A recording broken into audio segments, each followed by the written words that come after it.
Hola chicos, esta noche comenzamos con los notables hábitos de bocadillos de los antiguos egipcios. Leyendas que de alguna manera lograron inventar la comida chatarra antes de inventar los tenedores. Así que antes de ponerte cómodo, tómate un momento para darle me gusta al video y suscribirte, pero solo si realmente disfrutas lo que hago aquí. Y déjame saber en los comentarios desde donde nos estás sintonizando y qué hora es para ti. Siempre es fascinante ver quién se une a nosotros desde todo el mundo. Así que eres un egipcio promedio, no un sumo sacerdote, no un faraón, solo un ser humano común con una falda de lino tratando de sobrevivir un día sofocante sin desmayarse en el Nilo. Has pasado las últimas 8 horas pastoreando cabras o transportando ladrillos de barro. Y ahora llega el momento de tomar un refrigerio, tal vez incluso una comida. Coges lo más confiable de tu vida, el pan. Pero no te emociones demasiado. Esta no es la baguette cálida y esponjosa de la fantasía moderna. Este es el pan de trigo de emma grueso, plano y lo suficientemente rugoso como para ejercitar tus encías. ¿Por qué? Porque los antiguos egipcios molían su grano con piedra. Y por piedra nos referimos a todo el suelo del desierto. Cada bocado es una apuesta. Ese crujido es un grano de cebada o un fragmento sorpresa de cuarzo. De cualquier manera, tu dentista, si tuviera uno, estaría furioso. Aún así, el pan lo era todo. Era su principal fuente de calorías, la base de la pirámide alimenticia y posiblemente parte de la pirámide real. Lo comías en el desayuno, en el almuerzo, en la cena y siempre que te sentías triste, lo que dado el calor, era a menudo. Y no era un simple pan. Fuiste creativo. Algunos panes tenían forma de pájaros o de peces porque nada dice más festivo que morder la cabeza de un pato de flor. Otros estaban aromatizados con cosas como cilantro, dátiles o incluso espuma de cerveza. Porque claramente alguien dijo, ¿y si el pan, pero también la bebida? Lo cierto es que el pan no era solo alimento. Era moneda, ofrenda y comida reconfortante, todo en uno. Podrías intercambiarlo, sacrificarlo, dejarlo en una tumba para tu lonchera en el más allá. Y no importaba qué tan arenoso, quemado o denso estuviera, igual lo comerías. ¿Por qué? Porque eras egipcio y los carbohidratos eran el destino. ¿Tienes sed? Pero recuerda, esto es el antiguo Egipto. El agua es sospechosa. ¿Habéis visto lo que ocurre río arriba con los hipopótamos y los rituales cuestionables? Entonces, como todos los demás, eliges la bebida más segura que haya disponible. Cerveza. Pero no esperes una pastilla fría con un final cítrico. La cerveza egipcia no es algo que se bebe a sorbos. Es algo a lo que te comprometes. Llega en una jarra de cerámica ancha, tibia por el sol, lo suficientemente gruesa para mantener su propia forma y llena de flotadores. Entrecierras los ojos. ¿Eso es cebada? ¿Eso es pan? Sí. Sí, lo es. Ya ves, en aquella época la cerveza se elaboraba remojando hogazas de pan medio cocido en agua, fermentándolas con levaduras silvestres y quizás colándolas si alguien tenía ganas. La mayoría no lo eran. Entonces, el resultado fue un pan bebible, troceado, espumoso, ácido y casi tan elegante como beber un batido de pantano con una pajita hecha de juncos. Sin carbonatación, sin claridad, sin quejas. Esto no era solo para los que frecuentaban las tabernas. La cerveza lo era todo. Lo bebiste en el desayuno. Se lo diste a tus hijos. Lo recibías como salario si eras trabajador. Si estabas construyendo las pirámides, tu pago diario era cerveza, aproximadamente 4 litros. No hay mejor forma de decir empleado del mes que terminar su turno ligeramente animado y lleno de carbohidratos.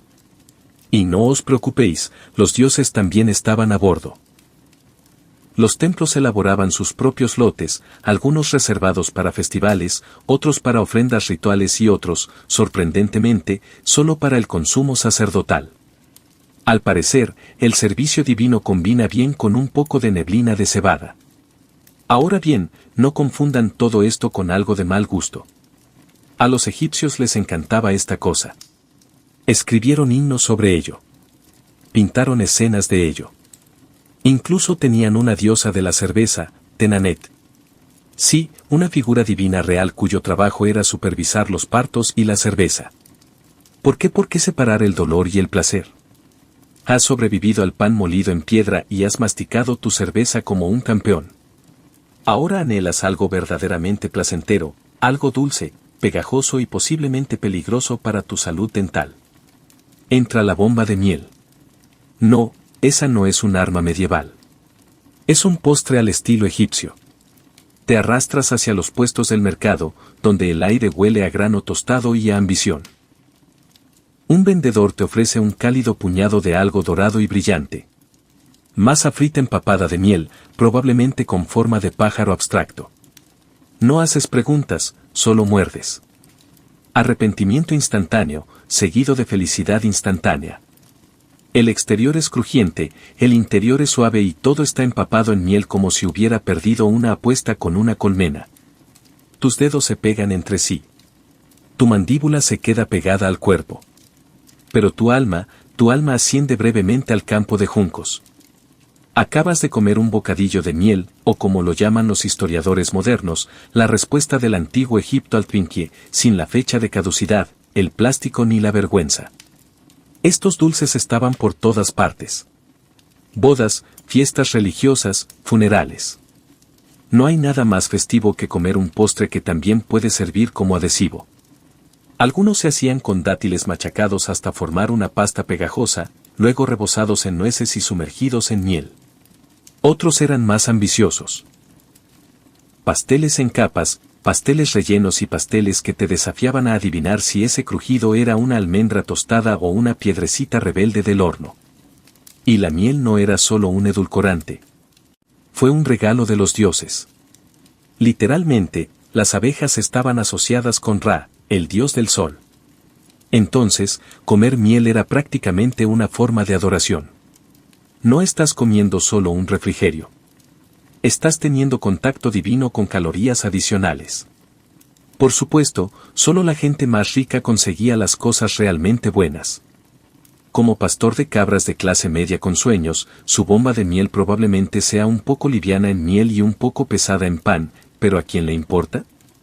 Hace calor, es pegajoso y te distrae del hecho de que tu techo está hecho de barro y los gatos locales te han maldecido 3 veces esta semana. Hace calor.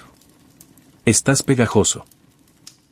Tu único alivio del sol es la sombra de un puesto de papiros y la promesa de algo dulce que no requerirá de un mortero ni una mano de mortero para digerirlo. Entonces, te acercas a un vendedor ambulante que te saluda con una sola palabra que lo cambia todo. Fechas. No del tipo romántico. Aunque, seamos honestos, tus posibilidades de seducir a una sacerdotisa son tan secas como el Nilo en pleno verano. No, se trata de las frutas arrugadas y dulces que crecen en el desierto y que los antiguos egipcios consumían en cantidades francamente sospechosas. Tú coges uno, es suave, marrón y ligeramente blando. Parece algo rechazado por un camello, pero huele a caramelo con ambición. Le das un mordisco y ¡boom! Subida instantánea de azúcar. Tus pupilas se dilatan. Tu mandíbula se contrae. Te sientes vivo de nuevo hasta que te das cuenta de que has comido 5 en menos de 1 minuto. Y ahora puedes escuchar a los dioses susurrándote a través de tus mers. Bienvenido a la sobrecarga de citas. Las dátiles eran la respuesta del antiguo Egipto a todo. Barrita energética, postre, ayuda digestiva, táctica de seducción y, a veces, posiblemente, adhesivo estructural. Los machacaban, los secaban, los hervían, los mezclaban con nueces, los freían o los rellenaban con miel y los dejaban al sol hasta que alcanzaban la consistencia de un ladrillo de alegría. Algunas personas mezclan dátiles con harina de cebada y forman pequeñas bolitas con ellos.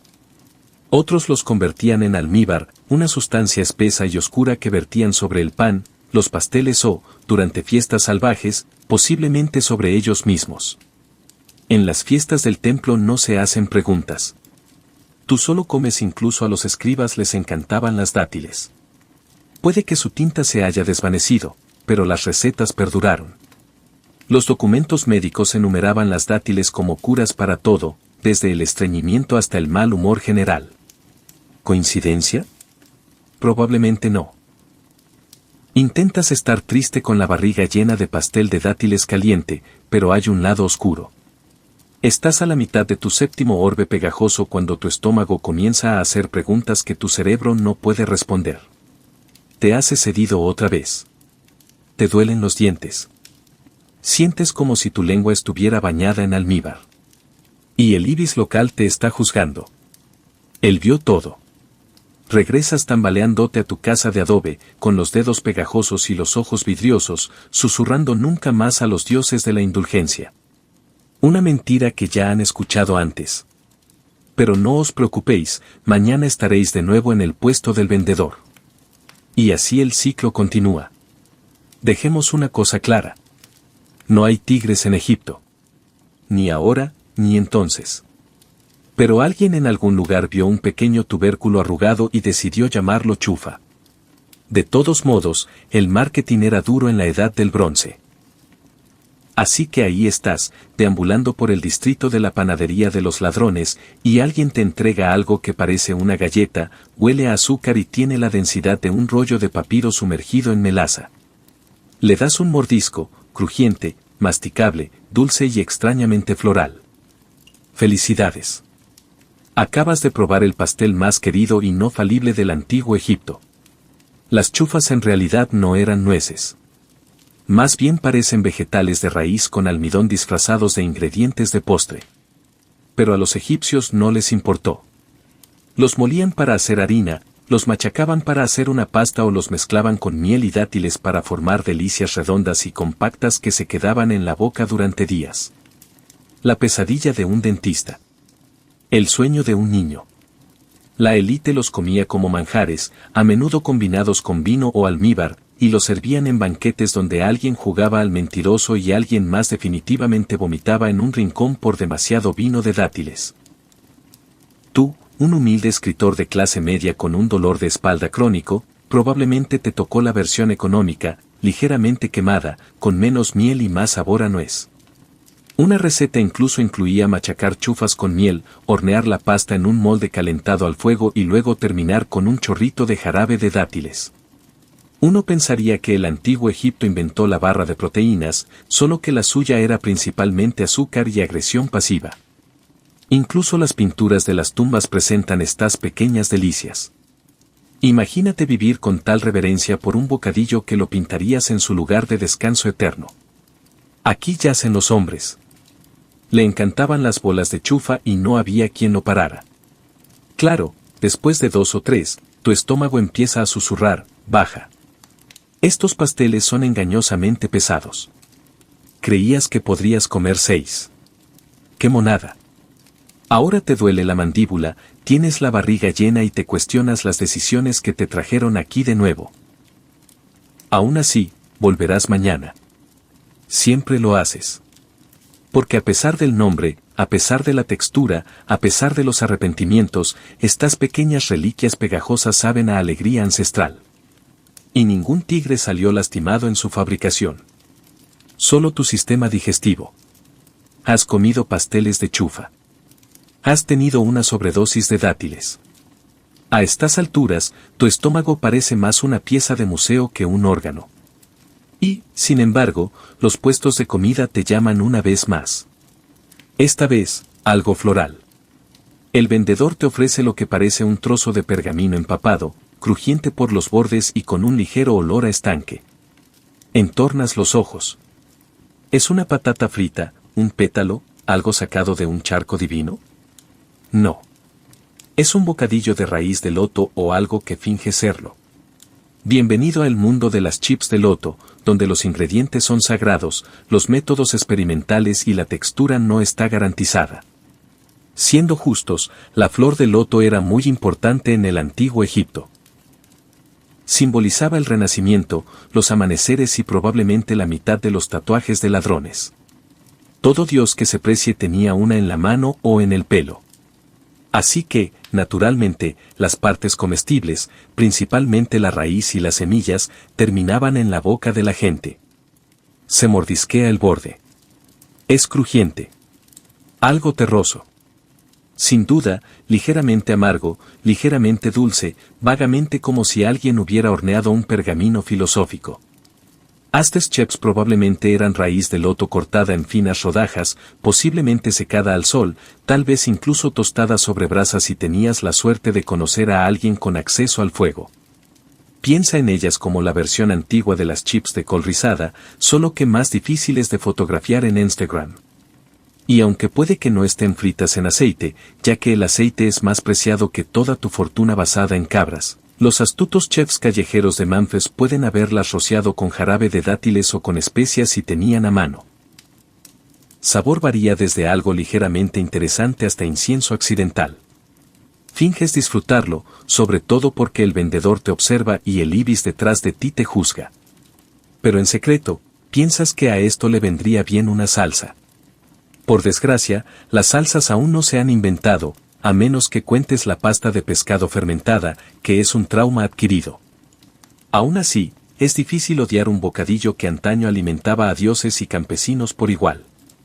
Además, es ligero, portátil y, a diferencia de esos ladrillos de chufa, no se te quedará en el colon durante los próximos 3 días.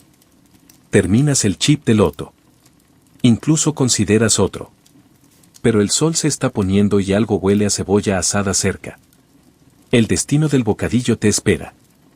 El sol abraza. Los templos rebosan de azar y el aire huele a una mezcla divina de sudor, incienso y carne misteriosa a la parrilla. Bienvenido al día festivo del antiguo Egipto, donde la religión se encuentra con el caos y las calorías no cuentan porque Maya te está mirando. No estás del todo seguro de que Dios se celebra hoy. Puede que esté bañado en diosa de los gatos y las fiestas. O tal vez Ateror, diosa de la música, el alcohol y de hacer cosas que no recordarás. Sea como sea, hay comida. Y en Egipto, esa es toda la teología que necesitas. Te abres paso a codazos entre una multitud de bailarines excesivamente aceitados y esquivas a un sacerdote que golpea símbolos cerca de tu tímpano. Entonces, como un espejismo enviado por los dioses de la glucosa, lo ves. El puesto de comida del festival. Hay pasteles de miel con forma de ancas. Buñuelos de dátiles chisporroteando sobre piedras planas. Muslos de ganso asados si tu estatus lo permite. Si no, hogazas de pan con pasas y suficiente arena para pulir tus mers. Niños corren con las manos manchadas de granada, posiblemente poseídos por el azúcar. Y tú, agarras el equivalente antiguo de una empanada frita. Es una pasta de higos rebosante envuelta en masa de cebada y frita en aceite de sésamo. Preciosa, rara y claramente robada de la despensa de un noble. Le das un mordisco. Ves el sol. Oyes el Nilo. Te olvidas temporalmente de ti. No me he bañado en una semana. La comida de los festivales en Egipto era una rara explosión de excesos en una dieta basada en cereales y espiritualmente ansiosa. Eran los días en que las reglas se relajaban. Al menos un poco. Incluso el faraón podía fingir no darse cuenta de que sus trabajadores más humildes robaban vino a escondidas tras los hilos, pero la moderación no era un concepto conocido. Pronto te encuentras comiendo bollos de cerveza con miel a 2 manos, alabando a Ra con la boca llena de tortas de garbanzos. La música sube de volumen. Alguien baila con la efigie de un cocodrilo. No haces preguntas.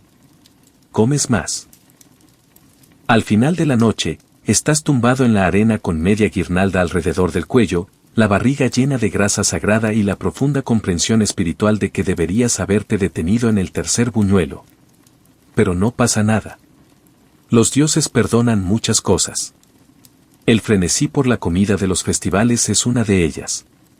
Has comido bombas de dátiles. Has roído ladrillos de chufa. Has sobrevivido a un coma de azúcar inducido por la miel de los festivales. Y justo cuando pensabas. Tu dieta del antiguo Egipto no podía ser más rica en texturas, y ahí viene la resistencia de la piesta. Cecina de pescado seco con un poco de arena por si acaso.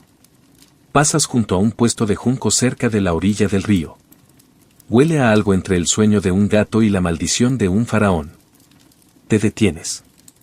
Un vendedor te sonríe, sosteniendo lo que parece una sandalia que ha estado demasiado tiempo al sol.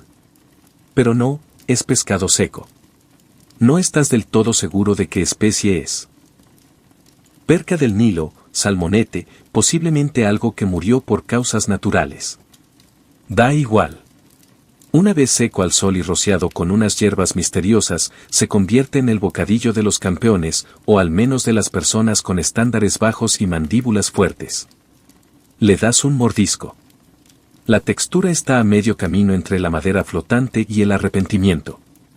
El sabor salado a pescado con el crujido sorpresivo de una pequeña piedra metida en lo profundo de la carne como un huevo Kinder lleno de minerales. Esto, querido amigo, es cecina antigua, al estilo egipcio. No lo era. Elegante. No era ceremonial. Era práctico. Cuando tu civilización gira en torno a un río inmenso, a veces vengativo, secar pescado se convierte en algo natural. Sin refrigeración, no hay problema. Simplemente lo destripas, lo salas y lo dejas al sol hasta que legalmente deja de considerarse húmedo. Y si piensas que eso no suena a comida chatarra, recuerda que era un aperitivo, portátil, adictivo de una forma masoquista. No podías comer solo uno porque el primero solía escaparse a mitad de bocado. Algunas variedades se condimentaban con hierbas. Otras se marinaban en salmuera antes de que comenzara el lento proceso de desecación. Sea como sea, terminó siendo el equivalente antiguo de la cecina. Dura, salada y la favorita de los viajeros que se odiaban a sí mismos lo justo. Llevas tu tesoro masticable con incrustaciones de arena en una bolsa de lino. Huele. Ah, huele, pero ahuyenta a las moscas y también a tus amigos. Y lo mejor. Para cuando terminas de roerlo, has perdido un mer y has adquirido un profundo aprecio por la refrigeración moderna. Pero bueno, la proteína es proteína.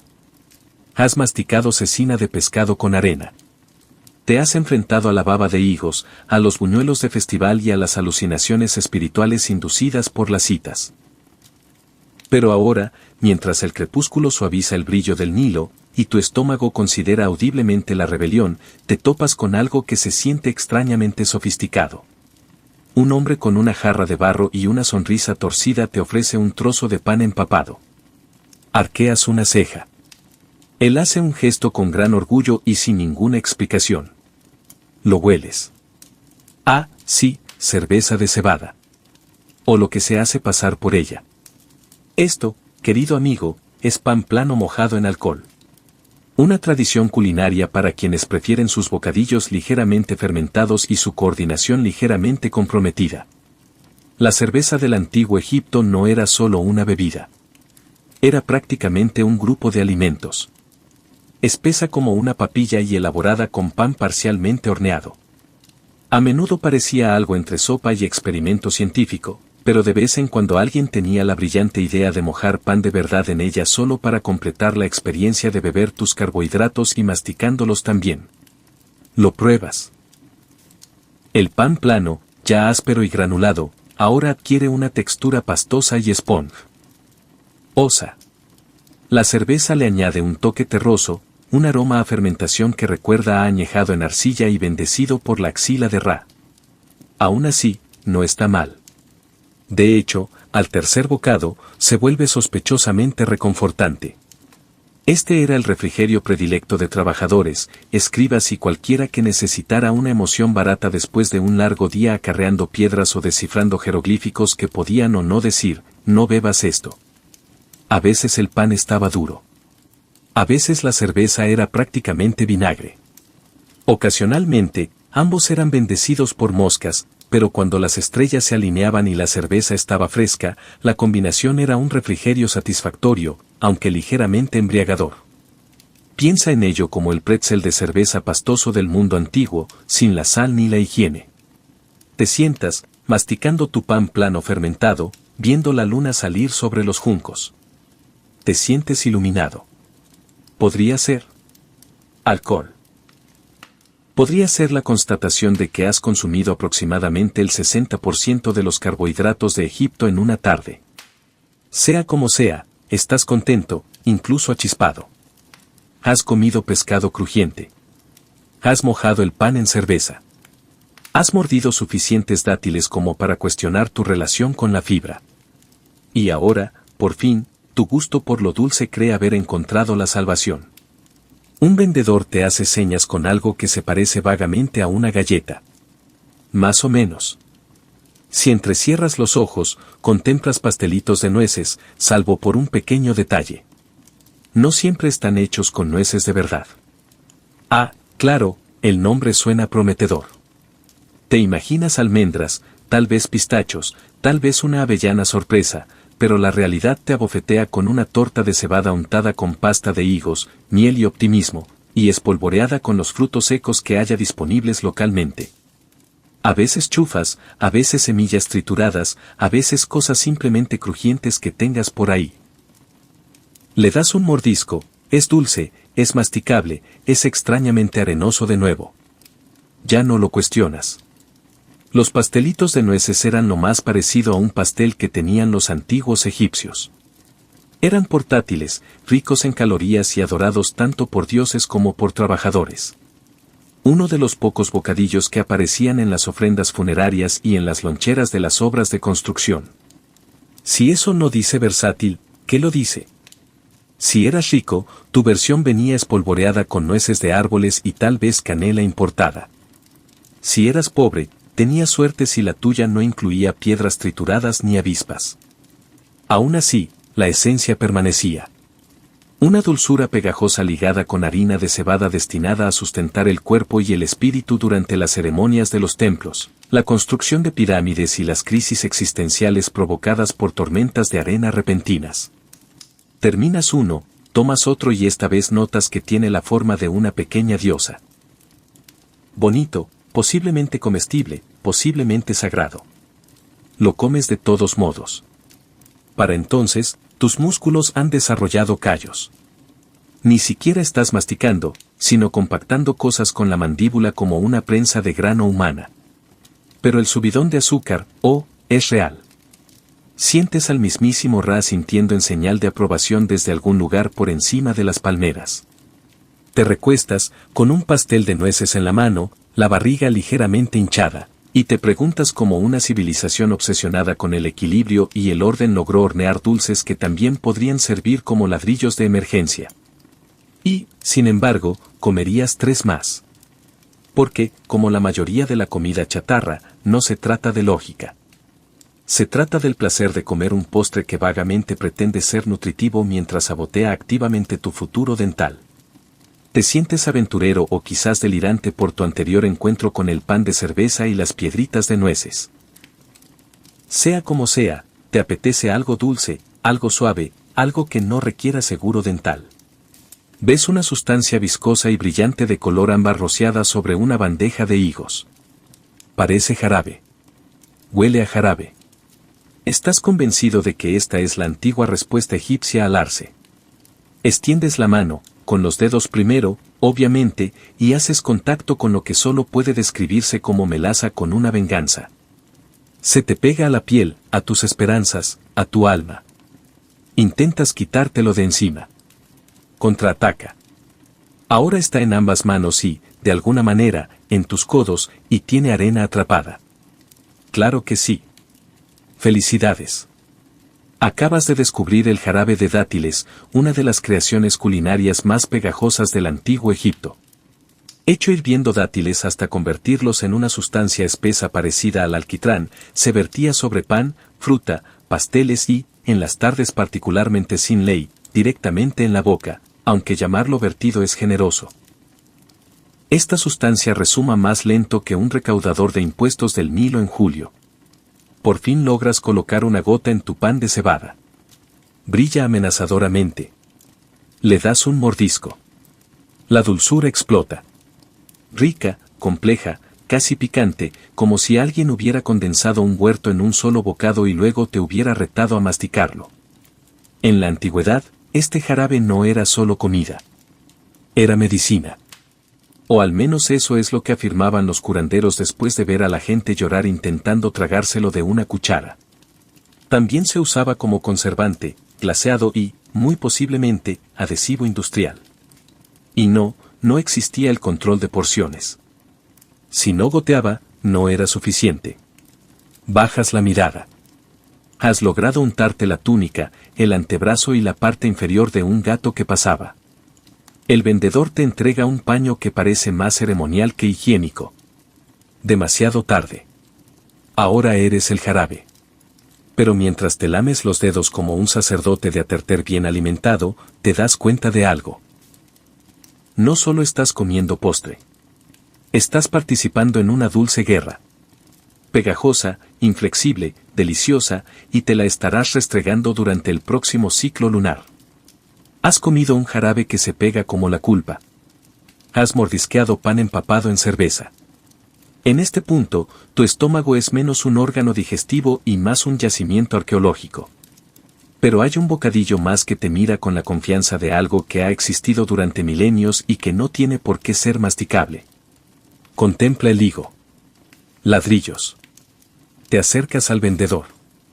Sonríe y corta un trozo de lo que parece material de construcción que se peleó en un bar con una cesta de fruta. Lo coges. Tiene peso, densidad, ambición.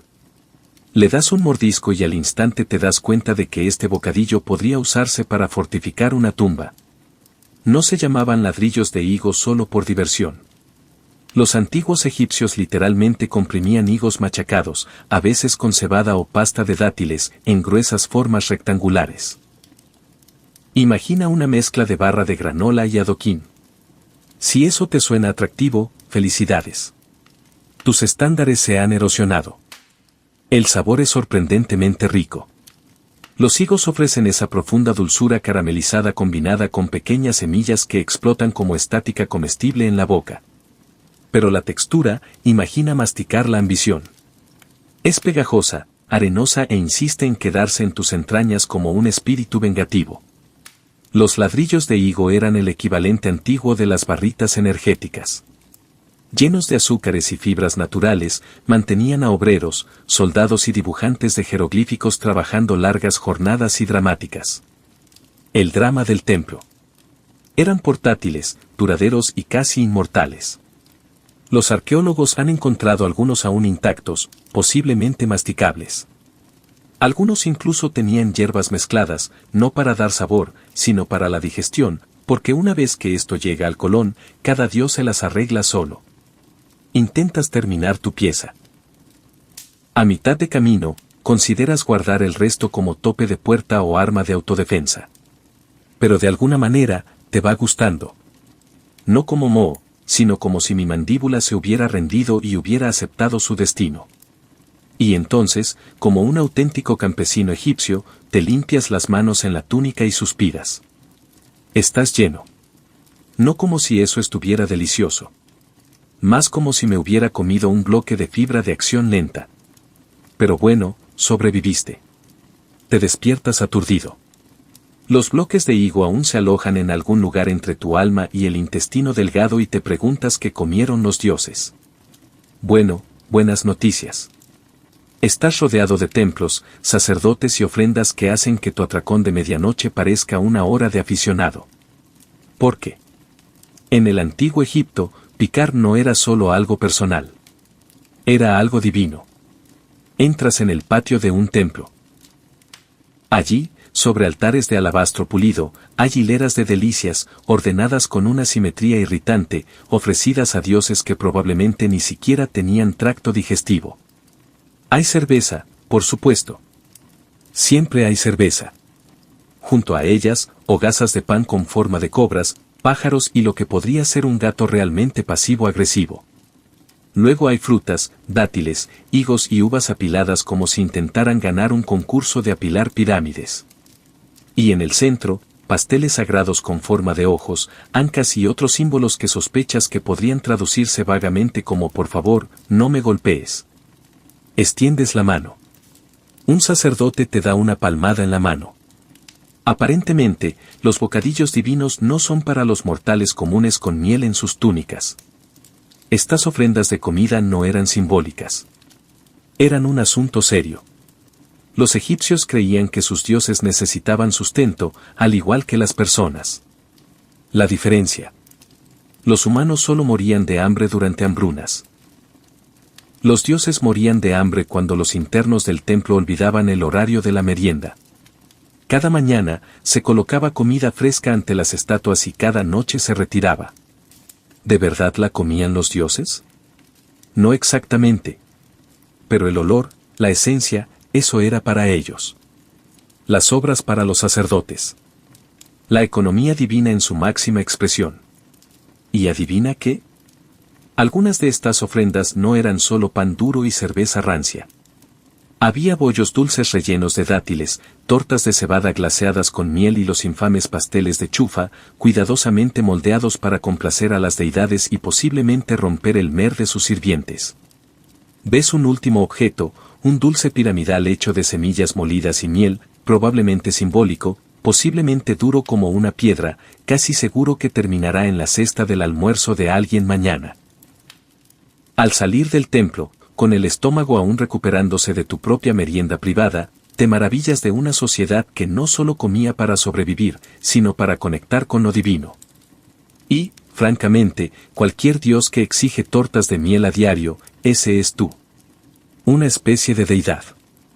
Has devorado los puestos callejeros de Egipto, las ofrendas de los templos y las trampas dentales a base de higos. Pero ahora te topas con el festín más exclusivo de todos, y con el invitado de honor, un difunto. Estás en una tumba. Es silenciosa, mohosa y llena de oro. Pero entre los tesoros, la ropa de cama y los textos sagrados, ahí está, una cesta de aperitivos. Sí, en serio.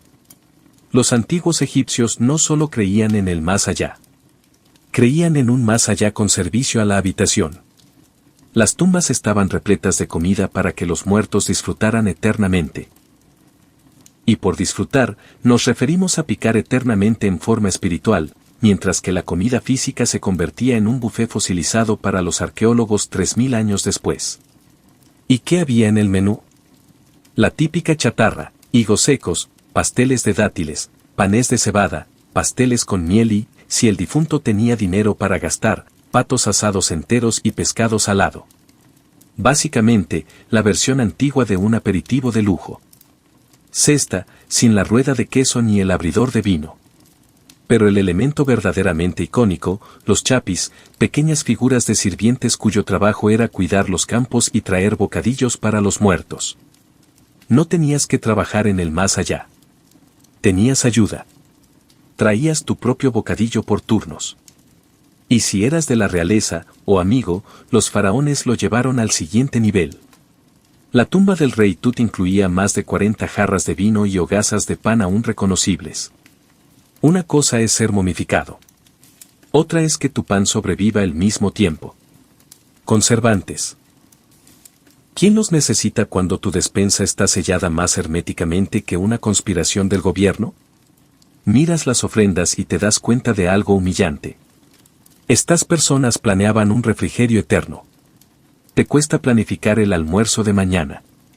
Los muertos tenían menús. Claro, parte de la comida se convirtió en polvo, y el vino probablemente se oxidó hasta convertirse en algo parecido a un líquido para embalsamar.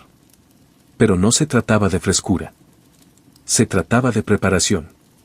Los muertos no temían el hambre. Tenían miedo de no tener que comer cuando Osiris llamara a su puerta. Así que aquí estás. Has devorado bombas de miel, bebido cerveza masticable, sobrevivido a ladrillos de higos e incluso consideraste robar comida a los dioses. Pero ahora llega la comprensión definitiva. En el antiguo Egipto, el consumo de snacks nunca cesaba. Ni siquiera después de la muerte. Y eso no es una metáfora. Miras a tu alrededor y te das cuenta de que estas personas no solo estaban obsesionadas con la comida. Estaban planeando estrategias de refrigerio para toda la vida y luego estrategias para la vida después de la muerte. En tu despensa moderna hay media bolsa de patatas fritas y algunos encurtidos. Sus tumbas tenían rotación de menú. Los antiguos egipcios creían que el hambre no terminaba con el pulso. La otra vida era larga, incierta y posiblemente llena de escenarios de juicios incómodos. Así que, naturalmente, querrías afrontar la eternidad con el estómago al menos medio lleno. Entran los antojos eternos. Estamos hablando de la planificación de una merienda celestial. Los hechizos mágicos en el libro de los muertos incluían literalmente peticiones de 1000 panes, 1000 jarras de cerveza, 1000 bueyes y 1000 aves. Eso no es cena. Esa es una carrera por Costco después de la muerte. Y si la magia no funcionó, no hay que preocuparse. También se añadieron modelos de comida. Pequeñas tallas de madera de panaderías, cervecerías y carnicerías fueron escondidas en las tumbas como si fueran primitivos camiones de comida del inframundo. Si eras rico, podías conseguir pequeños bocadillos. Si eras pobre, recibías oraciones y tal vez una galleta de cebada. Buena suerte con eso. Usted, lector moderno, de repente se siente poco preparado. Ni siquiera sabes que vas a almorzar mañana. Estas personas tenían reservada de antemano su hora eterna de almuerzo. ¿Y qué incluía ese menú eterno? Las mismas delicias que ya has probado. Cerveza, pan, pasteles, dátiles, miel, salazones, frutos secos e higos. La única diferencia es que se suponía que duraría hasta que tu alma fuera juzgada, tu corazón pesado y, si todo iba bien, ascendías al campo de juncos donde, sorpresa, te esperaban aún más bocadillos. Miras fijamente la distancia sombría de la tumba y la imaginas. Interminables fuentes de cerveza de cebada, miel que fluye como el Nilo y una otra vida donde la única consecuencia de comer en exceso es la satisfacción celestial. Y así es como concluye tu viaje. No con indigestión, sino con asombro. Porque nadie hacía meriendas eternas como los egipcios. Imagínese Mongolia en julio. Un mar de ondulantes escalones verdes bajo un vasto cielo azul salpicado de franjas de fieltro blanco que parecen perlas en el horizonte. La tierra misma parece cobrar vida, y también su gente. Esta es Nadam, la gran celebración del solsticio de verano que todo mongol conoce no solo como un festival, sino como una declaración de identidad. Aunque los forasteros pueden verlo como espectáculos coloridos y competiciones emocionantes, para los mongoles, Nardam es mucho más profundo. Es historia, cultura, espiritualidad y supervivencia, todo unido en un único latido ardiente. En esencia, Nardam significa reunión. Las familias viajan desde praderas aisladas, a veces durante días a caballo o en camión, para converger en aldeas, pueblos y la capital, Ulan Bator. La atmósfera es eléctrica. Los vendedores ambulantes de dumplings fritos kusure se alinean en las calles. Los músicos afinan sus violines minur y los ancianos comparten historias orales de los guerreros de Genghis Khan mientras los niños corren entre la multitud con entusiasmo. La fiesta comienza oficialmente con un desfile. Soldados, monjes, músicos y atletas marchando ante un público rugiente. Trajes de colores brillantes, telas de seda ondean al viento y estandartes ondean contra el viento, mientras la bandera nacional se eleva con solemne dignidad. Pero Nardam es más que pompa. Es el raro momento del año en que los mongoles se reúnen como nación, no como familias de arenques dispersas, sino como un solo pueblo unido por la tradición. Recuerda siglos de resiliencia desde el KHN medieval hasta las penurias soviéticas, recordando a todos que, aunque el mundo cambia, la esencia de la cultura mongol permanece intacta. Cuando comienzan los combates de lucha libre, cuando las flechas silban en el aire, cuando los caballos truenan en las llanuras, cada acto conecta el presente a una larga cadena ininterrumpida de antepasados que vivieron, lucharon y prosperaron en estas tierras. Y por supuesto, hay comida. Si el deporte encarna la fuerza, la fiesta encarna la comunidad. Las mesas rebosan de cordero hervido, leche de alcalde fermentada, cuajada cremosa y bandejas interminables de carnes asadas. Platos pensados para honrar tanto a los invitados como a los antepasados. Comer juntos es tan importante como los juegos mismos, porque ningún Nardam está completo sin una comida compartida. El aire está lleno de risas, música y el aroma ahumado del cordero asado que se mezcla con el polvo que levantan los caballos. Nardam no es solo un festival de Mongolia. Es la propia Mongolia condensada en 3 días de espíritu, tradición y fiesta en el paso. En el corazón de Nardam se encuentran los 3 legendarios deportes masculinos, la lucha libre, el tiro con arco y las carreras de caballos. Durante siglos, estas competiciones han definido lo que significa ser fuerte, hábil y resistente en el implacable paso mongol. No son simplemente juegos organizados para entretenimiento, sino tradiciones vivas que se remontan a los guerreros de Genghis Khan, quienes confiaron en estas mismas habilidades para construir uno de los imperios más grandes que el mundo haya visto jamás. La lucha libre o burke es quizás la más icónica. No hay categorías de peso, ni rondas, ni colchonetas protectoras. Dos competidores entran al campo polvoriento vistiendo únicamente chaquetas cortas con el pecho abierto, calzoncillos ajustados y botas pesadas. Sus atuendos simbolizan la libertad y la honestidad. El famoso diseño de pecho abierto se añadió para evitar que las mujeres compitieran en secreto, aunque hoy esa regla parece obsoleta. El objetivo es simple. Obliga a tu oponente a tocar el suelo con cualquier parte de su cuerpo que no sean los pies o las manos.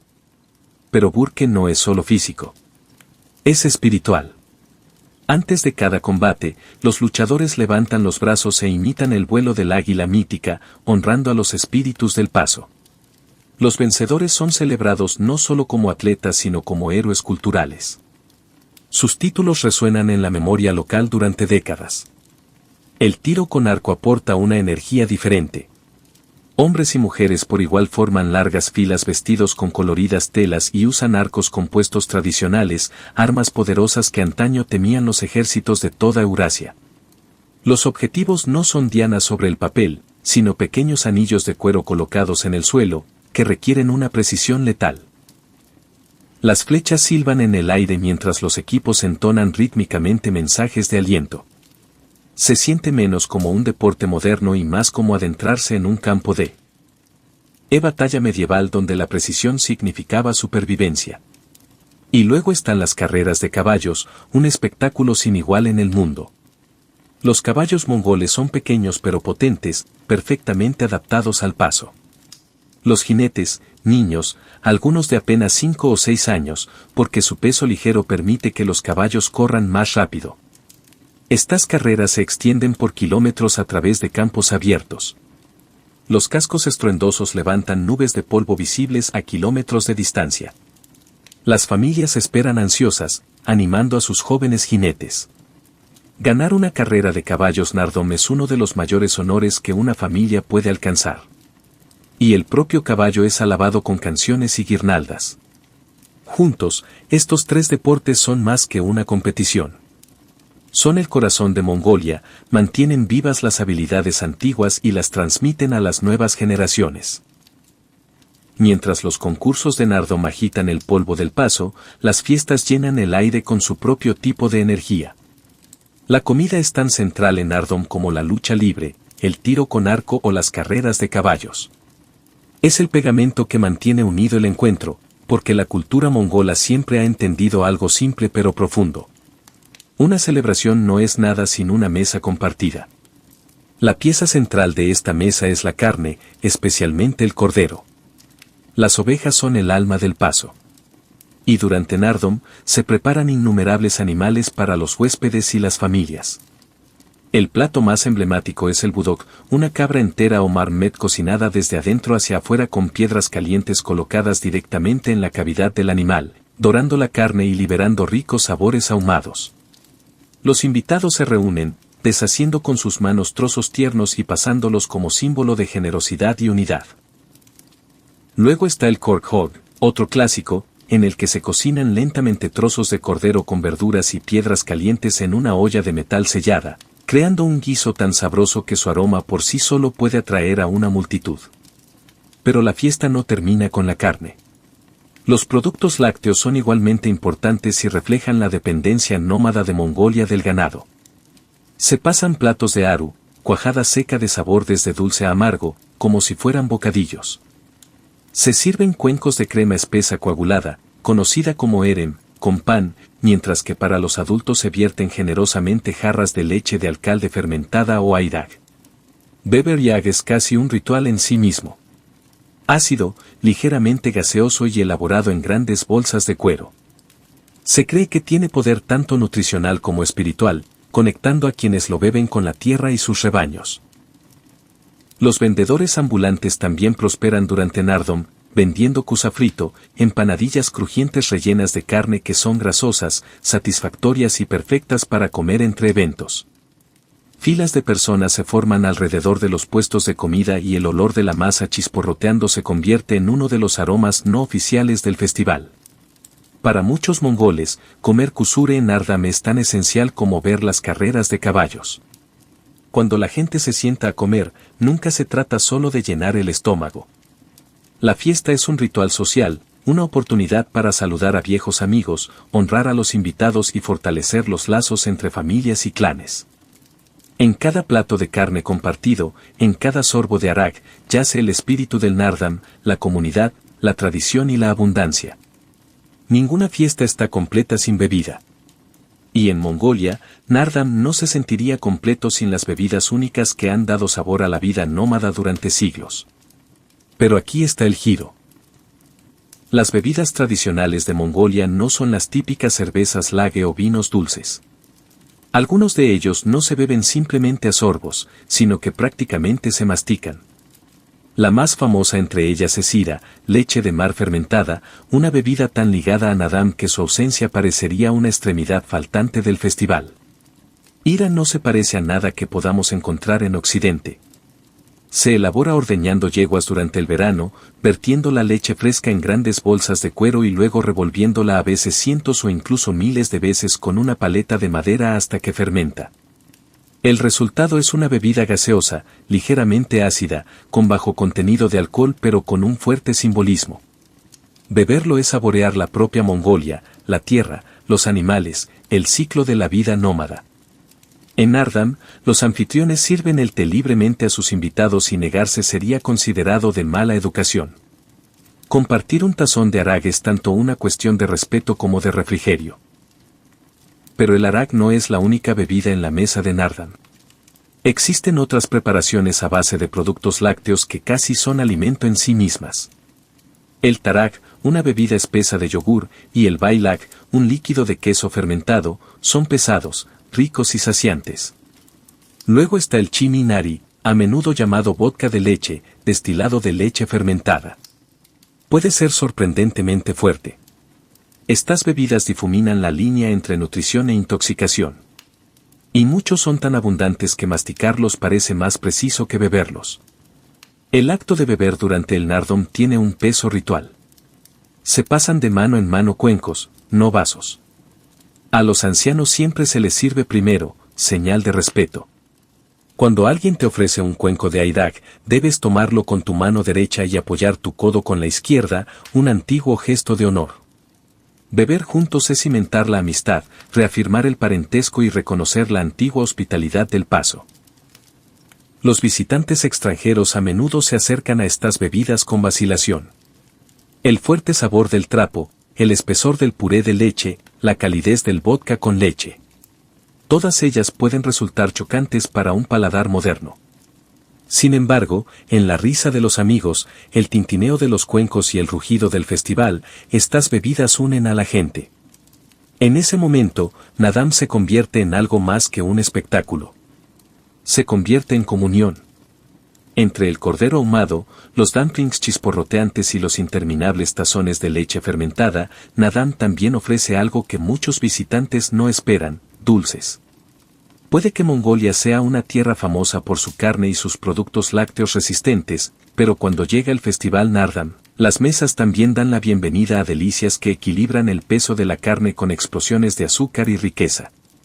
Entre ellos destacan los dulces a base de miel, a veces llamados balim bortsok, las bombas de miel del paso. Los bortsok son pequeños trozos de masa dorados y fritos, un poco como las donas, pero más densos y rústicos. Durante el Nardam, a menudo se empapan en miel, se apilan en cuencos y se pasan junto con el té. La combinación de pan frito y dulzura pegajosa los hace peligrosamente adictivos. Son sencillas de hacer. Harina, mantequilla, leche y huevos fritos en aceite. Pero durante el festival, se vuelven simbólicos. En la vida nómada, el azúcar y la miel eran lujos. Y servirles durante Nardam significaba abundancia, generosidad y celebración. Pero las bombas de miel no están solas. Las familias también preparan ulbou, grandes pasteles ceremoniales de capas cubiertas con terrones de azúcar y dulces. Si bien estos pasteles son más destacados durante el Año Nuevo Lunar, a veces también aparecen en las fiestas de Nárdam, erguidos como monumentos comestibles. Los niños giran alrededor de las mesas, comiendo trozos de masa frita o lamiéndose los dedos con las gotas de miel, mientras sus padres se ríen y fingen no darse cuenta. La miel en sí ha tenido desde hace mucho tiempo un valor simbólico en Mongolia. Los nómadas lo veían como un regalo de salud y vitalidad y se creía que fortalecía el cuerpo para viajes largos o trabajos duros. En Nárdam, el Bartok glaseado con miel encarna esta idea de fuerza y dulzura. Después de horas de animar en combates de lucha libre o de perseguir caballos por las llanuras, un puñado de bombas de miel restaura la energía y mantiene el ánimo en alto. Y los dulces nunca se consumen solos. Se combinan con tazas humeantes de sutay, té con leche salada, creando un contraste inesperadamente delicioso. La sal corta el azúcar, equilibrando los sabores de una manera que solo el paladar nómada podría inventar. Para los huéspedes que vienen de lejos, al principio puede parecer extraño. Pero una vez que te sientas en un equipo compartiendo té y bombas de miel, la combinación se siente natural, incluso necesaria. Al final, las bombas de miel de Nárdam nos recuerdan que los festines no se tratan solo de alimentos de supervivencia. Carne, leche y pan, pero también de indulgencias. Añaden brillo a la mesa, risas a la comida y dulzura al recuerdo de la mayor celebración de Mongolia. Aunque Mongolia es una tierra de pasos, viento y ganado, las mesas de Nárdam a veces sorprenden a los visitantes con delicias traídas de tierras lejanas. Entre estos destacan los frutos secos, especialmente los dátiles. No se cultivan en el frío clima de Mongolia, sino a través de siglos de comercio a lo largo de la ruta de la seda. Los dátiles se convirtieron en un invitado preciado en las fiestas. Durante el Nárdam, cuencos de ellos se colocan junto a montones de carne y bandejas de pan frito, ofreciendo explosiones de dulzura concentrada que contrastan con la pesadez del cordero y los productos lácteos. Para los nómadas, las dátiles eran más que dulces. Eran alimentos de supervivencia, repletos de energía, fáciles de almacenar y resistentes al deterioro. Se convirtieron en un lujo práctico para los largos viajes a través del escalón. Cuando llegó Nárdam, ofrecer dátiles era una señal de prosperidad y hospitalidad, una forma de mostrar a los invitados que se tenía acceso a las riquezas de desiertos y mercados lejanos. Fue un pequeño trozo de Samakho Kara llevado hasta el corazón de Mongolia. Durante el festival, los niños buscan con entusiasmo las frutas pegajosas y masticables, saboreándolas como golosinas entre combates de lucha libre o carreras de caballos. Los ancianos también mastican lentamente, recordando los viejos tiempos cuando las frutas secas eran tesoros raros, que a veces llegaban solo una vez al año. Servir dátiles en abundancia durante Nárdam es declarar, somos bendecidos este año y compartimos esa bendición con ustedes. Pero las fechas hacen más que simplemente estar solas. A menudo se mezclan con otros bocadillos del festival. Picado y mezclado en tazones con cuajada seca de arul. Crean una combinación agridulce que mantiene la boca ocupada durante largas tardes de celebración. Algunos anfitriones incluso rellenan los dátiles con nueces o los rocían con miel, convirtiéndolos en bocados de lujo en una mesa que de otro modo estaría dominada por comidas saladas. Los invitados los comen lentamente, casi ceremoniosamente, conscientes de que lo que comen vincula a Mongolia con siglos de comerciantes, viajeros e imperios que una vez pasaron por la ruta de la seda. Para los mongoles modernos, los dátiles siguen siendo un importante regalo festivo, aunque hoy son más fáciles de conseguir que en el pasado. En Nárdam, su papel no es meramente culinario, sino simbólico. Recuerdan a la gente que Mongolia, aunque es un país remoto y autosuficiente, siempre ha estado conectada con el resto del mundo. En cada bocado pegajoso de un dátil se esconde un trocito de historia. Un recordatorio de que incluso en los pasos más difíciles, la dulzura encuentra el camino a casa. Entre la variedad de delicias Nárdam, hay ciertos bocadillos que hacen que los extranjeros se detengan, en parte debido a sus nombres. Tomemos como ejemplo los pasteles de chufa. A pesar del sonido dramático, no hay tigres involucrados. Y en realidad las chufas ni siquiera son nueces. Son tubérculos diminutos y masticables, a veces llamados almendras de tierra, que se han disfrutado desde la antigüedad en toda Asia y más allá. En Mongolia, encontraron su camino hacia la difusión del festival a través de siglos de comercio y adaptación, pasando a formar parte de las dulces tradiciones de Naom. Las chufas son naturalmente dulces y con un sabor a nuez, con una textura masticable y crujiente. Los mongoles descubrieron que, molidos y mezclados con harina, mantequilla y un toque de miel, podían convertirse en pasteles densos, algo portátil, abundante y perfecto para viajes largos. Cuando llega Nardam, estos pasteles se convierten en algo más que un alimento de supervivencia. Son indulgencias festivas que se sirven junto con masa frita, dátiles y delicias lácteas. En los días previos a la fiesta, las familias las preparan en casa, friendo u horneando pequeños círculos de masa de chufa hasta que se doren. Una vez enfriados, se apilan en platos en el GR, listos para ser ofrecidos a los invitados. A los niños les encantan especialmente, mordisqueando la parte crujiente exterior para llegar al centro ligeramente masticable. Algunas familias añaden glaseado de miel o espolvorean azúcar por encima, convirtiendo el tubérculo rústico en algo casi decadente. El atractivo de los pasteles de chufa no es solo su sabor, sino su historia. Simbolizan la apertura de Mongolia a los alimentos más allá del paso. Así como los dátiles llegaron en caravana desde los desiertos hacia el oeste, las chufas recuerdan a la gente el papel de Mongolia como encrucijada de culturas. En Nardom, servir este tipo de delicias no solo es una muestra de generosidad, sino también de conciencia del mundo exterior que siempre ha rozado la frontera con Mongolia. Cuando se combinan con té con leche salada o tazones de ayurak, los pasteles de chufa se convierten en parte del ritmo del banquete. Los comensales se recuestan después de comer cordero asado y optan por algo más ligero y dulce para limpiar el paladar. Los pasteles quizá no sean tan famosos como los dumplings kosher ni tan icónicos como un tazón de arak, pero añaden una nota importante a la sinfonía del festival. Dulzura con raíces mucho más antiguas y amplias que la propia Mongolia. En resumen, los pasteles de chufa demuestran que Nardam no solo es local y tradicional. Se trata de cómo los mongoles han entretejido los sabores del mundo en su propia identidad. A primera vista, Mongolia no parece a los visitantes una tierra donde crecen flores de loto. El paso es demasiado frío, demasiado seco, demasiado duro para unas plantas tan delicadas. Sin embargo, en Nardam es posible encontrar algo que los lugareños llaman en broma chips de loto. No están hechos de flores de loto reales, sino de la raíz, un producto comercial que viajó hace siglos a lo largo de la ruta de la seda y eventualmente llegó a las cocinas de Mongolia.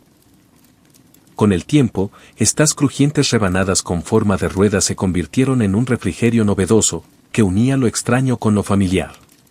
La raíz del loto tiene un aspecto distintivo. Al cortarlo, se forma un patrón natural de agujeros que se asemejan a pequeñas ruedas de carro. Los mongoles, siempre ingeniosos, descubrieron que cuando se corta finamente y se fríe, la raíz se transforma en algo crujiente, sabroso y extrañamente adictivo. En las fiestas de Nardom, las chips de loto añaden variedad a la abundante variedad de carnes y productos lácteos. Se espolvorean con un toque de sal, a veces miel, y se sirven en cuencos junto a albóndigas de maíz dulce. Para muchas familias, su presencia es menos una cuestión de tradición y más de deleite. Una pequeña sorpresa en la mesa del festival. Su llegada a Mongolia cuenta una historia más grande. Los mongoles de la época del imperio no eran solo guerreros. Eran comerciantes, conquistadores y prestatarios culturales. Los productos de China, Persia e India fluyeron al mundo mongol, y alimentos como la raíz del loto dejaron su huella. Incluso hoy, este refrigerio con forma de papa frita sigue siendo un recordatorio silencioso de que Mongolia nunca ha sido una tierra aislada, sino parte de una vasta red de intercambio. Comer chips de loto en Nardam es a la vez un descanso sensorial y una señal social. Después de atiborrarse de pesados platos de cordero, los comensales optan por algo más ligero y crujiente. El crujido rompe con la riqueza del festín, manteniendo los paladares entretenidos. A los niños les encanta la forma lúdica, sosteniendo los pequeños anillos como si fueran juguetes antes de llevárselos a la boca. Los ancianos a menudo sonríen al ver este lugar, recordando historias de cómo esos alimentos alguna vez fueron lujos raros disponibles solo en ciudades más grandes con fuertes conexiones comerciales. Si bien las virutas de loto pueden no ser tan tradicionales como el aidag o el corcho, su presencia muestra que el nardam no está congelado en el tiempo. La mesa de fiesta evoluciona, adaptando nuevos sabores pero manteniendo sus raíces. En cada crujiente bocado de flor de loto se esconde tanto la apertura de Mongolia hacia el mundo exterior como su genio para apropiarse de lo extranjero. Si los combates de lucha libre, las estruendosas carreras de caballos y las flechas elevadas dan a Nardam su ritmo, entonces la fiesta le da su alma. Pero lo que hace que la escena gastronómica en Nardam sea tan inolvidable no son solo los platos en sí, sino el frenesí. Imagínese familias enteras saliendo del gur, vendedores gritándose unos a otros y multitudes moviéndose como mareas entre competiciones y puestos de comida. El festival se trata tanto de comer como de celebrar. Y durante el Naam nadie se va con hambre. Lo primero que llama la atención es el olor. Las nubes de humo del cordero asado se mezclan con el aroma rico en aceite del kusure frito. Los vendedores ambulantes están en todas partes. Sus manos trabajan sin parar, dando vuelta a las albóndigas, sirviendo tazones humeantes de té con leche salada y repartiendo brochetas de carne chisporroteante. Las filas se forman en minutos, luego se disuelven en multitudes ansiosas y hambrientas a medida que las bandejas de comida desaparecen en manos expectantes. En cualquier momento parece como si toda la escalera se hubiera convertido en una enorme cocina. En las reuniones familiares, el frenesí es más silencioso, pero no menos intenso. Hersh rebosa de comida. Oveja entera cocida y cortada con precisión ritual. Bandejas de productos lácteos apiladas en alto. Cuencos de aidag que se rellenan constantemente. Los invitados llegan, se sientan y de inmediato se les ofrece comida, estén listos para comer o no. La hospitalidad es implacable. Rechazar un plato con demasiada firmeza es casi un insulto. En una cultura donde la supervivencia alguna vez dependió de la generosidad, ofrecer abundancia en Naadam es un deber sagrado. Los niños corren entre el banquete y los juegos, agarrando masa frita en una mano y tirando de la manga de sus padres con la otra. Los adolescentes se agrupan alrededor de los vendedores ambulantes que ofrecen bebidas dulces o caramelos, mientras los ancianos se sientan con las piernas cruzadas a la sombra, bebiendo aidag y observando el caos con pacientes divertidos. El frenesí alimentario no es un desorden, sino una celebración de la vida misma. Ruidoso, desordenado, generoso y lleno de risas. Lo notable es que, por muy concurridas o frenéticas que sean, las fiestas de Naadam nunca pierden su sentido ritual. Cada bocado se conecta con la ascendencia. Cada cuenco compartido afirma la amistad. Y cada momento alegre y ruidoso refleja la resiliencia de un pueblo que prospera ante las dificultades celebrando unido. Cuando el sol se pone y la música se desvanece, el polvo puede asentarse, pero el sabor de Naardam persiste en el estómago, en la memoria y en el espíritu de Mongolia. En la etapa mongola de finales del siglo XII, la supervivencia no estaba garantizada. Los vientos cortaban bruscamente las praderas, los inviernos congelaban rebaños enteros y la traición a menudo llegaba más rápida que el siguiente amanecer.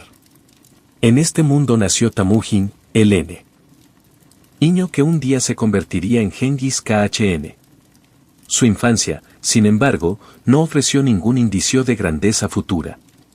Cuando su padre, un jefe menor, fue envenenado por sus rivales, Temujin quedó vulnerable. La tribu que debería haber protegido a su familia los abandonó, dejando a su madre, hermanos y hermanas a su suerte en la pobreza. Temujin, apenas un adolescente, se encontró cazando roedores y raspando médula de hueso solo para sobrevivir. La adversidad fue su primera maestra. Pero fue la traición la que le enseñó la ambición. Cuando sus antiguos aliados lo esclavizaron, Temujin soportó la humillación con silenciosa resolución. Al final logró escapar, no solo libre, sino endurecido. Su mente se agudizó con el conocimiento de que la confianza y el poder siempre deben gestionarse con cuidado. Cada revés forjó resiliencia en su carácter. Mientras otros muchachos de la tribu vivían únicamente para pastorear y luchar, Temujin empezó a pensar en grande, a soñar con unificar el fracturado mundo mongol. En aquella época, la etapa era un hervidero de clanes en pugna y alianzas cambiantes. La lealtad solo duró lo que duró la siguiente incursión, y las disputas sangrientas se extendieron a lo largo de generaciones. Temujin se dio cuenta de que sobrevivir en un mundo así requería algo más que fuerza bruta. Exigía visión. Comenzó a reunir aliados no solo a través de la intimidación, sino a través de la confianza, los matrimonios y los vínculos personales sellados en juramentos de sangre. Su carisma atrajo a guerreros que valoraban la disciplina por encima del caos. Y recompensó la lealtad con oportunidades, incluso si eso significaba elevar a hombres de baja cuna por encima de sus rivales nobles. A principios de su edad adulta, Temujin ya había logrado pasar del exilio al liderazgo. Derrotó a las tribus rivales con una mezcla de ferocidad y astucia, remodelando el mapa político de la región. En 1206, después de años de campañas y construcción de alianzas, las tribus dispersas finalmente reconocieron su supremacía. Una gran asamblea o Kurultai lo proclamó Genghis Khan, gobernante universal. Fue un momento que marcó no solo el ascenso de un hombre, sino la transformación de un pueblo fragmentado en una única fuerza unificada. El muchacho que una vez había recogido restos de comida en las praderas heladas ahora estaba a la cabeza de una nación. Y lograda la unidad, su mirada se volvió hacia el exterior. El mundo más allá del paso pronto sentiría el trueno de los cascos mongoles. Cuando Teojin se convirtió en Genghis Khan en 1206, heredó no un reino pacífico, sino un polvorín de clanes rivales, todos ellos armados, desconfiados y sumidos en siglos de rencores. Los mongoles eran guerreros feroces, pero su desunión los hacía vulnerables. Genghis comprendió que para conquistar el mundo que estaba más allá del paso, primero tenía que conquistar a los propios mongoles. Y para lograrlo, tuvo que cambiar su forma de pensar sobre la lealtad, el honor y el poder. Su solución fue al mismo tiempo brutal y brillante. Hizo cumplir el yasa, un código de leyes que exigía estricta disciplina y obediencia. Se decía que bajo esta ley, un hombre podía dejar una silla de montar de oro a la vista y nadie se atrevería a robarla. Pero el yasa era más que solo reglas. Fue un intento revolucionario de romper el antiguo orden aristocrático. La lealtad a un clan ya no tendría mayor peso que la lealtad al KHN. El nacimiento noble ya no garantizaría el poder. En cambio, los hombres ascendieron gracias al mérito, el coraje y la lealtad. Esta política atrajo a guerreros ambiciosos de tribus rivales que vieron en Genghis un líder que recompensaba la capacidad en lugar del linaje. Aún así, la unidad requería sangre. Genghis no dudó en aniquilar clanes enteros que lo desafiaron, enviando un mensaje claro de que la traición sería respondida con el exterminio. Al mismo tiempo, practicaba una generosidad calculada. Cuando derrotaba a los enemigos, a menudo incorporaba a sus guerreros a sus filas, ofreciéndoles una nueva vida si juraban lealtad.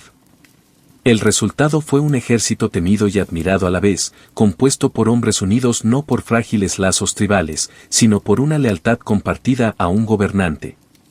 Un elemento central de su ascenso fueron los vínculos personales conocidos como ander, juramentos de hermandad sellados con sangre. El propio Teujin había jurado tales vínculos en su juventud y, como KHN, los utilizó para construir un círculo leal de generales y compañeros. Estos hombres, Subutai Hebe y otros, se convirtieron en los arquitectos de sus futuras conquistas. Su lealtad no era una devoción ciega, sino una confianza forjada en las dificultades. Sellado por la constante voluntad de Genghis de recompensar a quienes le sirvieron bien. Cuando sus reformas y campañas sometieron a las últimas tribus independientes, Genghis Khan había logrado algo sin precedentes. Había convertido un grupo de clanes nómadas pendencieros en una disciplinada máquina de guerra. Los mongoles ya no luchaban entre sí. Unidos por la sangre y el juramento, estaban listos para luchar contra el mundo. Una vez que las tribus escalonadas se unieron bajo su estandarte, Genghis Khan dirigió su mirada hacia el sur. Más allá de las montañas y los desiertos se encuentran las ricas dinastías del norte de China, los Tanguts de Sisa y el imperio Jin liderado por los Gurchin. Sus tierras prometían seda, cereales y oro, lujos desconocidos para los pastores de Mongolia. Para los mongoles, las ciudades amuralladas de China eran al mismo tiempo un desafío y una tentación. Y para Gengis, eran una oportunidad de probar la fuerza de su nuevo imperio. El primer objetivo fue Sisia, un reino cuyas ciudades fortificadas y campos irrigados contrastaban marcadamente con las amplias escaleras abiertas. En 1209, Gengis lanzó su campaña. Su caballería arrasó el país, devastando granjas y cortando las líneas de suministro, obligando a los tangut a retirarse tras sus muros de piedra. Al principio, los mongoles carecían de las habilidades de asedio necesarias para derrotarlos, pero Gengis se adaptó rápidamente. Reclutó ingenieros chinos, aprendió el uso de catapultas y torres de asedio, y pronto los invencibles jinetes del paso se volvieron tan letales contra las fortalezas como lo eran en la batalla abierta. Sisa se rindió tributo y ofreció a su princesa en matrimonio. Fue el primer acercamiento a una conquista más allá de Mongolia y despertó el apetito de Gengis. El premio mayor fue la dinastía Jyn. Ricos, poderosos y arrogantes, los gobernantes Jin subestimaron al nuevo Khm. Se burlaron de él, negándose a pagarle tributo. Gengis respondió con la furia del paso. En 1211, condujo a sus ejércitos a través de la Gran Muralla, superando en maniobras las defensas de Jin con ataques relámpago. Su caballería rodeó a ejércitos más grandes, bombardeándolos con flechas antes de cerrarlos con sables curvos. La capital Jin, Hongdu, la actual Pekín, fue sitiada. Y aunque resistió durante años, los mongoles devastaron el campo y sometieron a la ciudad por hambre. Lo que sorprendió a los chinos y luego al mundo fue la implacable adaptabilidad de Gengis. Absorbió las tecnologías de sus enemigos, convirtiendo su conocimiento en su arma. Ingenieros de asedio, escribas, artesanos e incluso generales desertores se encontraron todos entretejidos en la maquinaria de guerra mongol. Gengis no se limitó a conquistar. Aprendió, tomó prestado y perfeccionó. Cuando los Jyn se vieron obligados a una humillante sumisión, los mongoles habían demostrado no solo ser asaltantes, sino una fuerza capaz de desmantelar imperios. Los jinetes a caballo, antes considerados bárbaros, eran ahora una marea imparable que avanzaba cada vez más hacia el corazón de China. Y esto fue solo el comienzo. Mientras los ejércitos de Genghis Khan avanzaban profundamente en el norte de China, su mirada se dirigió hacia el oeste. Más allá del Gobi y a través de Asia Central se extendían las tierras de los Karakatay y el Imperio Khwarasmiano. Cruce de la ruta de la seda rico en caravanas que transportaban especias, tejidos y plata. Estos reinos se encontraban entre los mongoles y las riquezas de Persia, Oriente Medio y Europa. Conquistarlos no significaría solo saquearlos sino también controlar las arterias del comercio global. El primer paso fue la derrota de los Karakatay en 1218. Su gobernante, el Guran, comandaba un imperio en decadencia apuntalado por mercenarios y lealtades fracturadas. Los generales de Gengis, Subetai y Gebe, explotaron estas debilidades con ataques quirúrgicos. Su caballería atravesó las defensas del imperio con una precisión aterradora y muchos gobernantes locales desertaron antes que enfrentarse a la ira mongol. En un año, Karakatay se derrumbó, abriendo el camino hacia el Imperio Khwarasmiano, uno de los estados más poderosos del mundo islámico. Inicialmente, Gengis buscó la diplomacia. Envió una caravana de mercaderes y enviados a Khwarasmian Shah al-Adin Muhammad, proponiéndoles comercio. El Shah, desconfiado y arrogante, respondió con traición. Los comerciantes fueron ejecutados y un embajador fue mutilado. Un insulto que Gengis no podía perdonar. Para los mongoles, la diplomacia tenía su lugar, pero el deshonor exigía venganza. En 1219, el Khm desató una de las campañas más devastadoras de la historia. Los mongoles irrumpieron en Transoxiana, cruzando ríos y desiertos con una velocidad que nadie creía posible. Ciudades como Kara y Samarcand, joyas de la cultura islámica, cayeron en rápida sucesión. Los cronistas describen al Khm entrando en la mezquita de Kara y declarando, «Soy el castigo de Dios. Si no hubierais cometido grandes pecados, Dios no os habría enviado un castigo como el mío». Ya sea que haya pronunciado esas palabras exactas o no, el mensaje fue claro. La resistencia fue inútil. La campaña fue una clase magistral de estrategia. Subetai y Hebe dirigieron retiradas fingidas, atrayendo a los enemigos hacia emboscadas. Ejércitos enteros se disolvieron en la confusión. Incapaz de igualar la movilidad mongola. Las ciudades que resistieron fueron aniquiladas y sus poblaciones masacradas o esclavizadas. Los que se rindieron rápidamente se salvaron y fueron incluidos en el sistema de tributo mongol. En 1221, el imperio guarasmiano estaba destrozado y huyeron en desgracia. Las campañas hacia el oeste transformaron a Genghis Khan de un conquistador regional a un terror global. Su imperio ahora se extendía desde el río Amarillo hasta el mar Caspio. Por primera vez, el mundo islámico, Europa y la cristiandad se dieron cuenta de que se enfrentaban a un enemigo como ningún otro antes. Alguien que combinó diplomacia, terror e innovación en una conquista imparable. La caída del imperio khurasmiano dejó a Asia Central en ruinas. Pero para Genghis Khan, la venganza aún no estaba completa. El Shah que lo había insultado, Aya ad-Din Muhammad, huyó hacia el oeste, abandonando sus ciudades y sus súbditos. Las fuerzas mongolas lo persiguieron a través de desiertos y montañas con implacable determinación. Aunque el Shah finalmente murió en el exilio en una isla en el mar Caspio en 1220, la persecución en sí misma simbolizó la resolución de Genghis. Ningún insulto a los enviados mongoles ni ninguna violación de las costumbres diplomáticas quedarían impunes. Pero los ejércitos del KHN no estaban acabados. Dirigieron su furia contra Persia.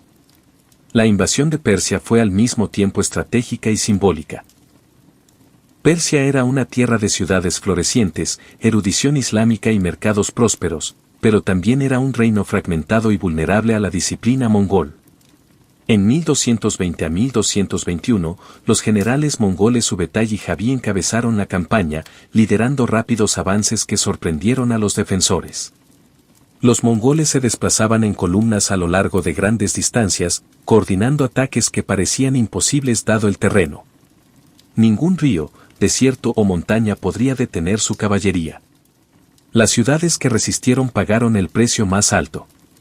Nishapur, después de un asedio prolongado, se levantó en venganza cuando un comandante mongol, el propio yerno de Genghis, fue asesinado. Los cronistas afirman que cientos de miles de personas fueron asesinadas, aunque esas cifras pueden ser exageradas. La brutalidad, sin embargo, era innegable. Barrios enteros fueron arrasados y los sobrevivientes fueron llevados como esclavos. Para los mongoles, el terror no era una consecuencia de la guerra. Era un arma diseñada para destruir la resistencia antes de que pudiera formarse. Sin embargo, otras ciudades aprendieron la lección y abrieron sus puertas. Aquellos que se rindieron rápidamente a menudo se salvaron de la destrucción masiva. Sus artesanos y eruditos se dedicaron a servir al imperio.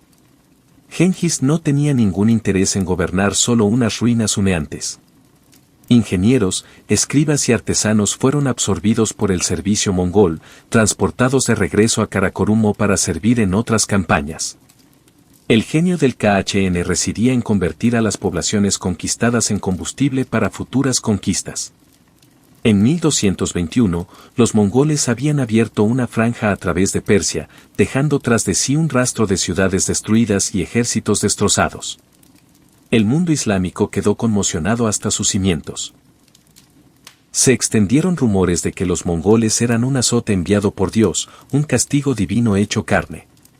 Para Genghis Khan, la campaña fue más que una venganza. Fue la prueba de que su imperio no tenía fronteras. Los mongoles podían atacar en cualquier lugar, y ningún reino, por antiguo u orgulloso que fuera, estaba fuera de su alcance. Mientras Genghis Khan afianzaba su control sobre Persia, sus ambiciones y su curiosidad se extendían más hacia el oeste. Los mongoles ya habían aplastado reinos en toda Asia, pero ahora sus jinetes avanzaban hacia los bosques y ríos desconocidos de Europa del Este.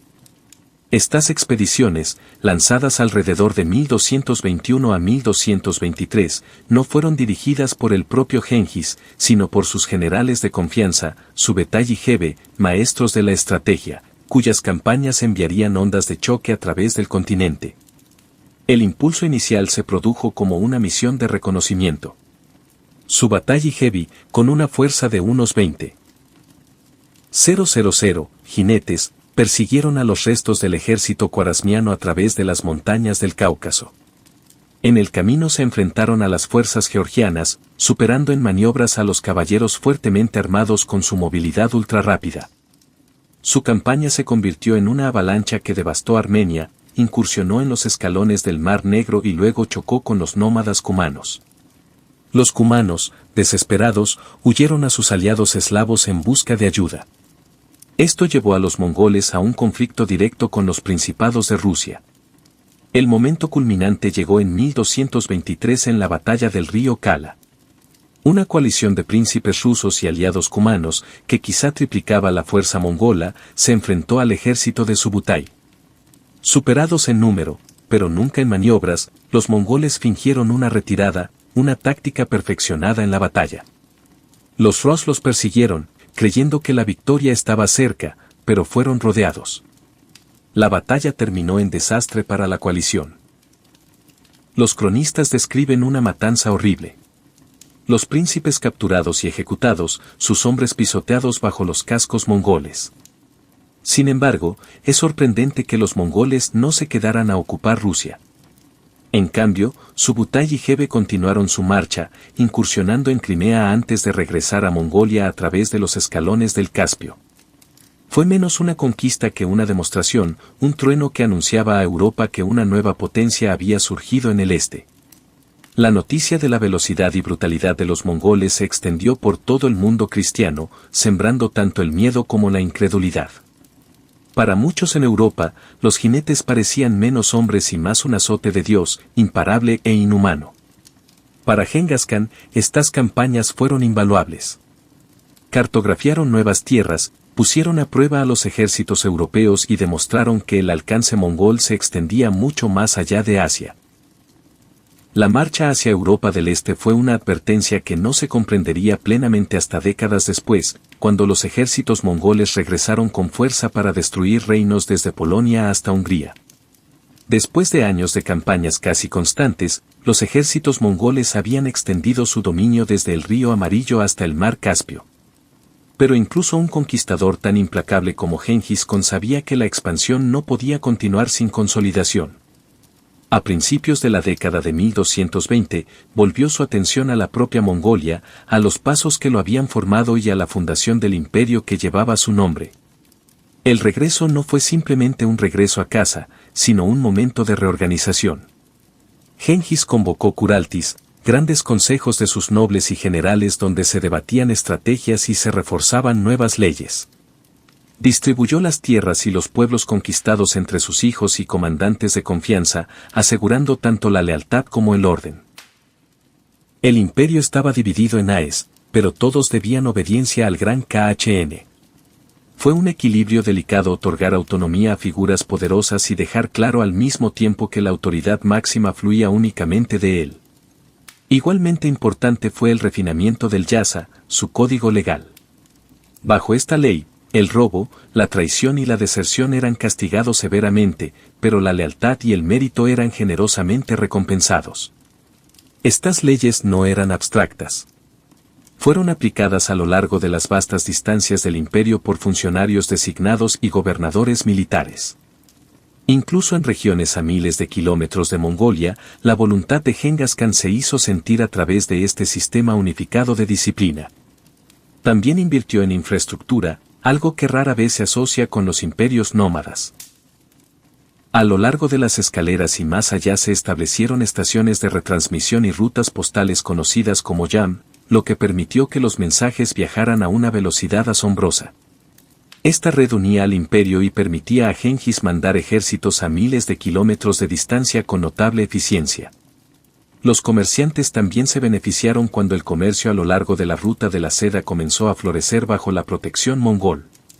Lo que alguna vez había sido un mosaico de peligrosas rutas de caravanas se estaba convirtiendo en una arteria segura para el comercio.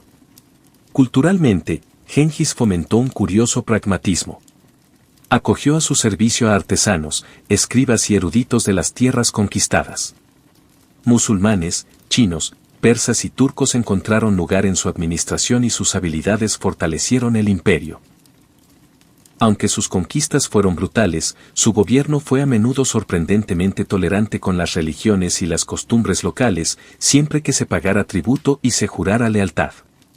Al volver a las escaleras, Genghis Khan se aseguró de que el imperio no se derrumbara bajo el peso de su propio éxito. Fue una pausa, un apretar las riendas antes de la siguiente oleada hacia afuera. Para el KHN, los pasos no eran solo su tierra natal. Eran el corazón que bombeaba vida a un imperio que se extendía a través de los continentes. A mediados de la década de 1220, Genghis Khan ya era una leyenda. Su imperio se extendía desde los límites de Corea hasta las costas del Caspio. Y aún así no había terminado. El anciano conquistador aún tenía asuntos pendientes con Sisa, el reino Tangut en el norte de China que una vez se había sometido pero que se había vuelto inquieto bajo la dominación mongol. Cuando los Tanguts desafiaron su autoridad y no cumplieron con sus obligaciones, Genghis decidió liderar personalmente una campaña final, un recordatorio de que ninguna traición, por pequeña que fuera, quedaría sin respuesta. La guerra contra